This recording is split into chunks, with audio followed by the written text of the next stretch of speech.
Hey guys, Trevor Chikuti here, and today I'm joined by Pip. The two of us want to talk to you about how to go about actually setting up your chair. So if you're watching, remember, say hi, always good to know someone's watching when we go through all this type of stuff. So I spoke about, I think it was last week, the week before, about how to go about setting up your chair and the steps that are involved. So I want to actually show you the process of doing that.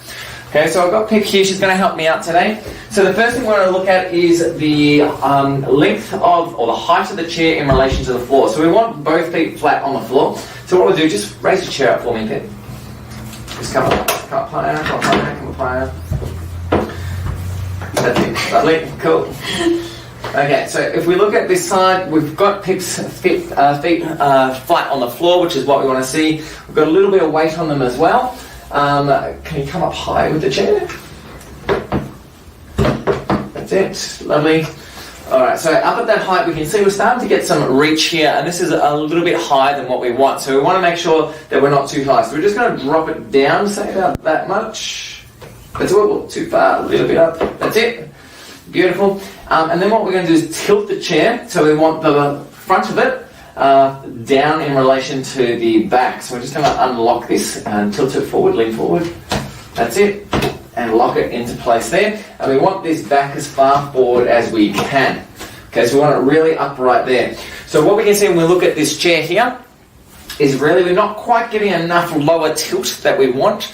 And this back is not really as high as we want up. So if we get Pip to move back as far as we can in the chair, okay, as she leans back, we can see that we're still in that backward lean position. The camera's just a little bit off screen there. Okay, we can see we're still on that backward tilt position. So we really want this up right in that position and the base down. So what we're really seeing is this chair can't give us the quality of setup that we're actually looking for in this situation. Okay, so we've got the height sorted out. So let's move Pip in now. Just go into the desk. Move this closer to this way, just so we don't block that. Yep. Alright, so now we're going to just put your hand up on the desk.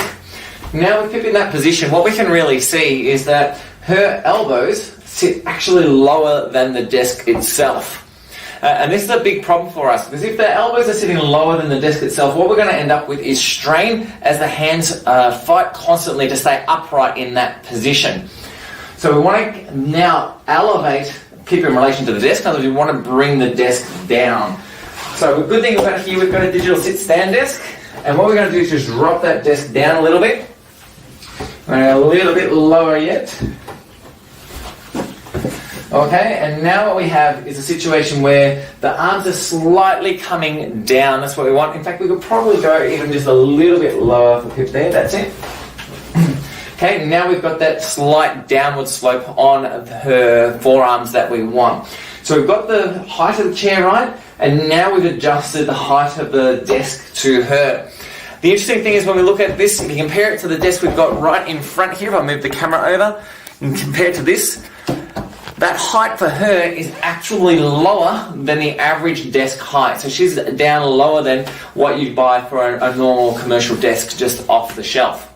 In her case, if we didn't have the sit-stand desk that we could raise and lower to get to her height, what we'd actually need to do is lift the chair up, the equivalent of those about 8-9 centimetres there, in order to accommodate that, and then we'd need to put a small box underneath her feet to give her that level of support. So what we now have is Pip in a nice upright position, weight of her feet on the floor. This chair, really, we need to get a better chair for her. This chair's not going to give her the support we want. We want more of a tilt down, and we want this right up here into this position so that she's got that support that she needs. Final thing we're going to look at now is her hands themselves. So I'm going to move this across so that you can see Pip at her station. And what we want to see now is still see how the wrists are below her hands. So we can just make that out, that how she's got that backward tilt. So this is a problem for us because we're going to constantly keep activating those wrist extensors and finger extensors to keep her hands off the keyboard. So we're going to need to actually elevate her hands slightly in order to do that. There's a ton of different ways that you can do that. You can get a novel, something around that thickness. put that underneath her wrists here. And that will just give us still a downward slope, but it'll keep her wrists above the keyboard and stop that from being an issue.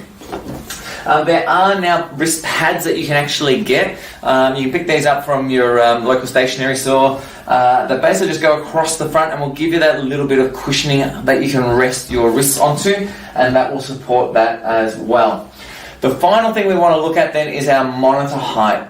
So the monitor height, we want roughly about the same height, the top of the monitor at roughly about the same height as your forehead. So we want a slight, maybe 5 to 10 degree down angle that you're looking at on the monitor.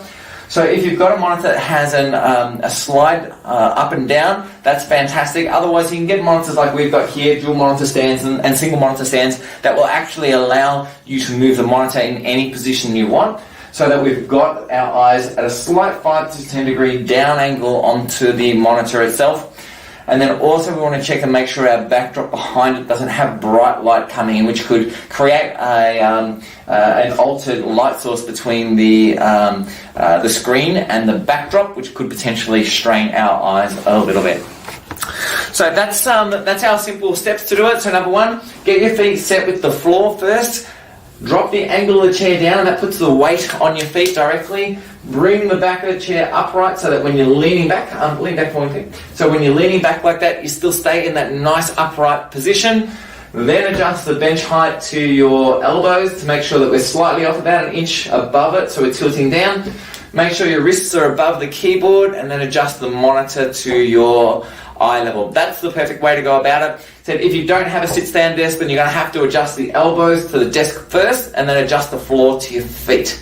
And that way we make sure that we get the perfect setup every time and decrease the stress on your system when you're sitting at work. Remember though, even though this is great and you can be perfectly set up like this, nothing still beats standing up when you're working. Okay, the stimulation from your feet will help brain function, and the effect of standing will also help you physiologically as well. Anyway guys, that's a quick overview of how to set up your workstation while we're in lockdown at the moment.